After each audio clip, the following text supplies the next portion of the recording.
Русија нема да ги протера американските дипломати и нема да падне на нивото на американската дипломатија.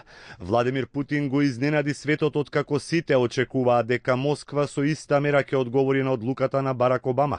Ги повикувам американските дипломати во Русија на новогодишно славје во Кремљ, порача Путин, посочувајќи дека неговата цел не е одмазнички одговор, туку обновување на руско-американските односи, се вели во соопштението на Путин.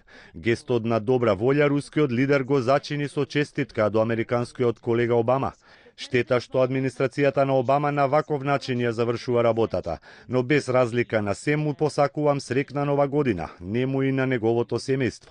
Одлуката на Путин следи 2 часа откако шефот на руската дипломатија Сергеј Лавров побара од него да протера 35 американски дипломати. Манеры американской администрации вполне очевидны.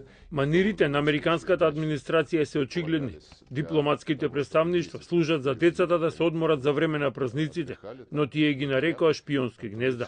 Ние секако не можеме да не одговориме на ваквите трикови. Реципроцитетот е законот на дипломатијата и на меѓународните односи. Дипломатската пресметка која е на раб да прерасне во нова студена војна, синоќа ја покрена председателот Барак Обама, кој за 3 недели ќе ја напушти функцијата. Во декретот тој им дава рок од 72 часа на 35 руски дипломати од амбасадата во Вашингтон и од конзулатот во Сан Франциско да ја напуштат земјата. Во исто време нареди затворање на 2 представништва во Њујорк и Мериленд, кои наводно биле шпионското гнездо на руските разузнавачи. Потегот без преседан, Обама го најави неодамна, кога порача дека Москва директно стои зад хакерските напади, кои најверојатно влијаеле на исходот од изборите, а со тоа и на поразот на неговиот кандидат Хилари Клинтон. Сметам дека треба да се занимаваме со сопствениот живот. Мислам дека компјутерите многу го усложниле нашиот живот.